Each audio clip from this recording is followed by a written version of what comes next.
Welcome back. This week we're going to be studying career pathways for pharmacists and their role in the healthcare system. I'm sure for many of you watching these videos this is a very important week and we will give it due consideration. I'd like to start off in our first module by sharing a tool with you that could be very helpful both in the context of this course and outside of this course even after we are finished. This is called the American Pharmacists Association's Career Pathway Evaluation Program for Pharmacy Professionals. This is the website at which you can access these materials all for free. We will also link this to our course website. Let me describe kind of the foundation for this program, and then we'll look at some of the various tools that they offer for your use. First of all, they use what they call the vigilant decision-making process, these 5 points that are laid out in front of you in terms of the process you ought to go through in making a career decision in any field, but they will focus us obviously on pharmacy. And the first of these is appraising the challenge, understanding the importance of informed decision-making, understanding the cost of using passive decision-making. The fact that you must take an active role in this process is what they try to stress in this appraising the challenge. There are many opportunities available in this field, but job markets are getting tighter, things are changing. We need to take a more of an active role in deciding the pathway that we want to follow. The second part of this vigilant decision-making process is assessing yourself. I personally think this may be the most important one. So they give you a tool, an online assessment tool, with which you can assess things like your goals, your values, your skills, your strengths, your weaknesses, your interests, and your preferences. Very important, really critical to a good career decision-making process in terms of what do I really like, and then going about the process of taking that set of data and comparing it to what's out in the field.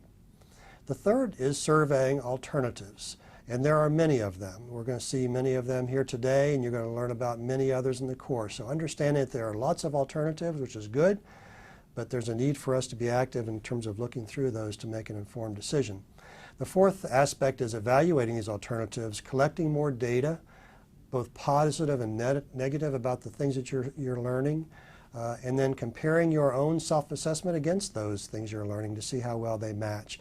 And finally, hopefully we'll achieve commitment, and we'll achieve commitment to a career pathway that we prefer, and maybe we should have a plan B as well. And these would include both analytical skills, analytical thinking, but also just intuitive thinking, kind of gut level. What is it that I like about these things that I'm seeing, and what is it that I don't? The Career Pathway Evaluation Program is composed of these various things that I have on the slide in front of you.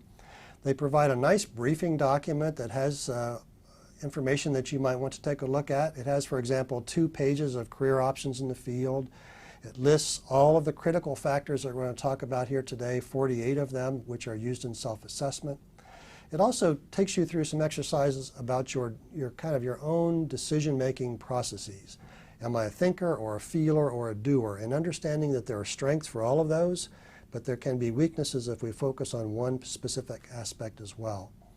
They provide a really good online assessment tool. I really encourage you to go out and use this tool in this course. It takes about 10 minutes. You go through, they use a set of critical factors, which are factors that students and faculty and kind of thinkers in the field have decided are really important factors in your career in pharmacy.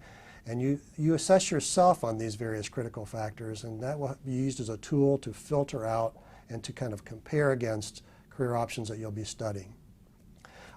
The third thing is they actually do a workshop around this sometimes. There's a workshop booklet. You can look through that tool and see what other resources are there.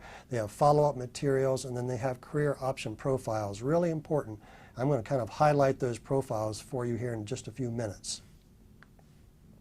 Let's think first of all about the online assessment tool.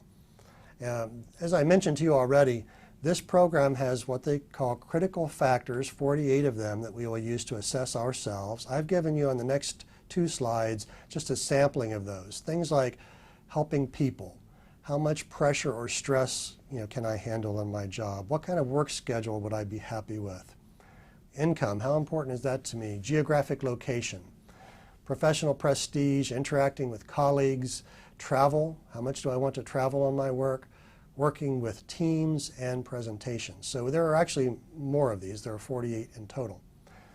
And I would suggest to you not only are the critical factors in total important, but I think it's really important to figure out which of these are most important to me. I ask my students to pick out 5 of them. What 5 of these critical factors are really important to you? Without them, you wouldn't be happy. And then use those as a kind of a thumbnail filter against the things you'll be studying.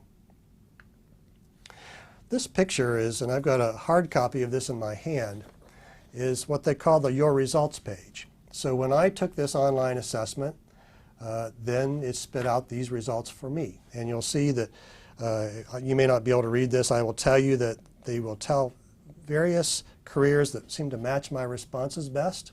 There in the middle, I've circled that in red.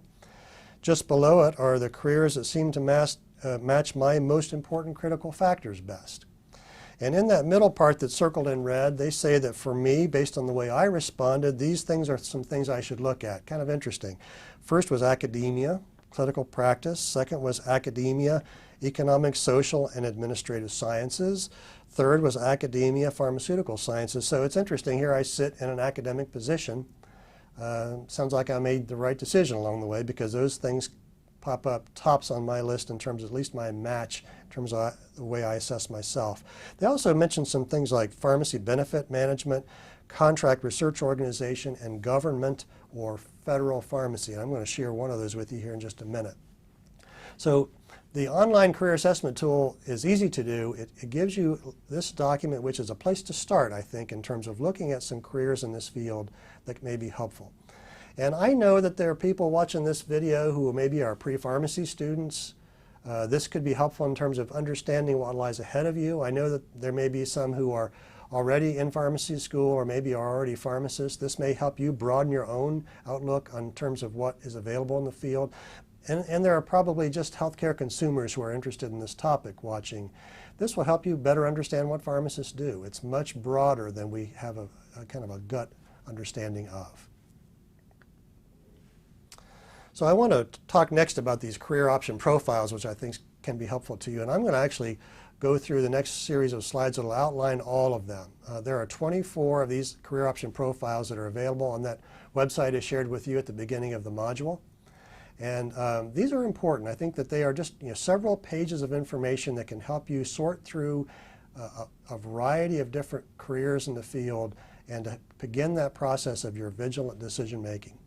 Let's just kind of go through these. Academia, clinical practice, academia, economic, social, and administrative sciences, academia, pharmaceutical sciences, association management, chain community pharmacy management, chain community pharmacy staff, clinical specialists, we're going to learn more about that yet this week, working in community health centers, compounding pharmacies, contract research organization, and one of our guest practitioners in our course during the 7 weeks we'll be together works in a contract research organization. You'll learn more about that from him as well.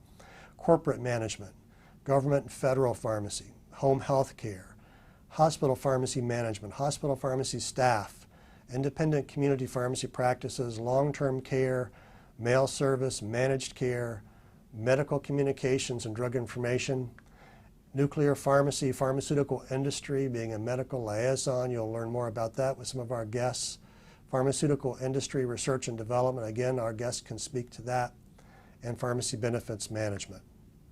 So we've just gone through 24 career option profiles that are available through this career pathway evaluation program. I invite you to review as many or all of these that may be helpful to you.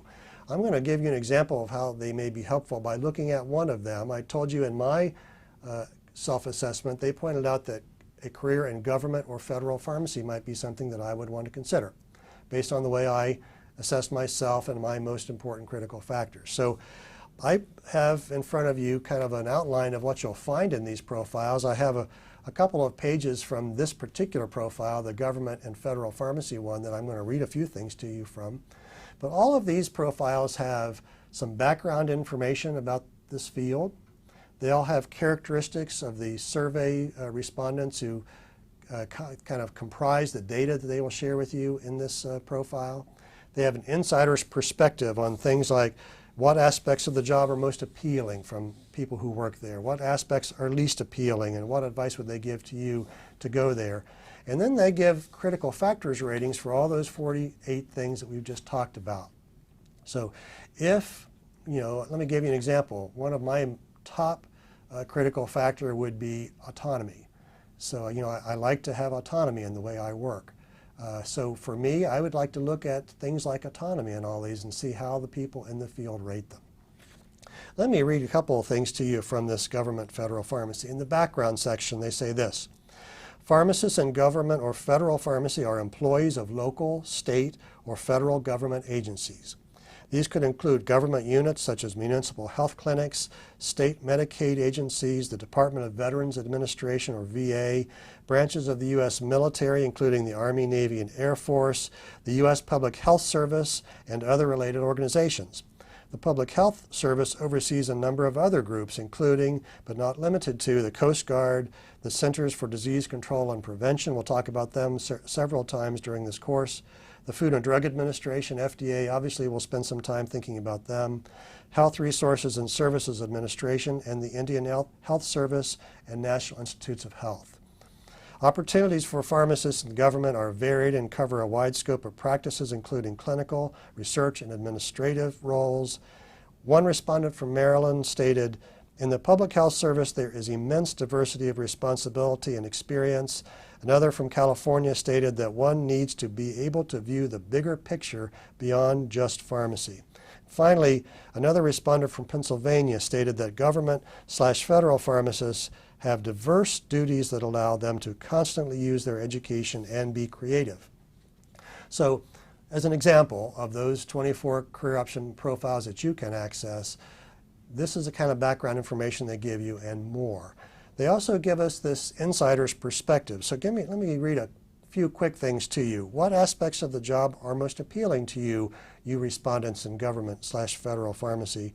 One says that leadership opportunities and doing something important are appealing aspects. How about things that are kind of least appealing? A respondent from Washington State stated that concerns that the federal bureaucracy at times can be irritating. We feel your pain on that one. Another from Ohio stated issues related to time pressures and lack of resources can be the least appealing.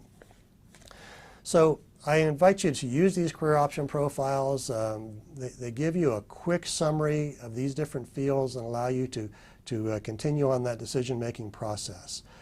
Here I've given some sampling of the critical factors ratings that in this particular profile. These are things that I picked out that are important to me, things like innovative thinking and job security, opportunity for advancement, opportunities for leadership development, professional involvement. I told you autonomy is key to me, and self-worth. So these are the average scores that people in the field rated these critical factors as. The higher the number, typically the better in terms of matching with that field. So this looks like it would match me fairly well. Well, I've introduced you to this career pathway evaluation tool from APhA. I think it should be helpful to you now and in the future. I'd like to ask you to think about these two questions as we go into our discussion forums this week. First of all, this is a question from the briefing document that I'd like to ask you to think about.